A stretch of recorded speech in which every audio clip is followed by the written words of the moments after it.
Good morning. Jesus is Lord, thank God, the word works. We've been talking about the confession of your faith, where it says in Romans chapter 10, and this came from Deuteronomy chapter 30, but he says that if you shall confess with your mouth the Lord Jesus, what are you going to confess? You're going to confess everything that he did for you, and believe in your heart that God hath raised him from the dead. You shall be saved, healed, delivered, rescued, preserved, safe. He says, for with the heart, now this is the way you receive everything from God. With the heart man believes, but it's not just enough to believe. You can't just believe. With the heart man believes. It says the devils also believe and tremble. But there is a second part that most people miss about receiving their blessings. And you have to do it God's way. With the heart man believes, but with the mouth, your confession is made unto your salvation. Confession, what is confession? That is acknowledging. It uses that word anytime you see the word acknowledgement or profession or confess, is talking about the same thing. For instance, in Revelation, he says they overcame him, Satan, by two things: the blood of the Lamb and the word of their testimony.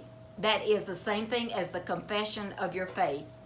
So let me give you a couple of other scriptures.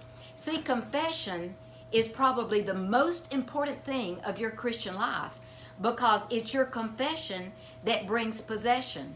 Without your confession of faith, there is no possession of the promises. You have to do it God's way. And I've heard people say, oh, that's works. No, that is not the Old Testament law. That is the New Testament law of faith. And this is the only way you are going to receive from God. So in Hebrews chapter 3, verse 1, it says that Jesus, consider Jesus, who is the apostle and high priest of our profession. What does that mean? That means that Jesus is going to bring your confession to pass, that he is listening for what your words say. What are you saying? Are you saying by Jesus' stripes, I was healed, I am healed, my family is healed, we are always healed?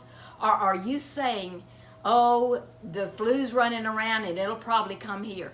And have you ever heard people say, my arthritis?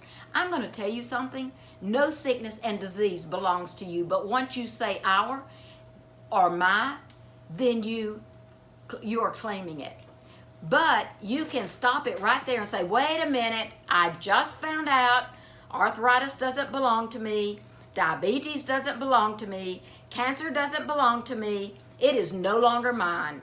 It was placed, Jesus took it for me. He no longer has it. Now the curse is on the devil. And I'm not having it because it doesn't belong to me. So that is your confession of faith.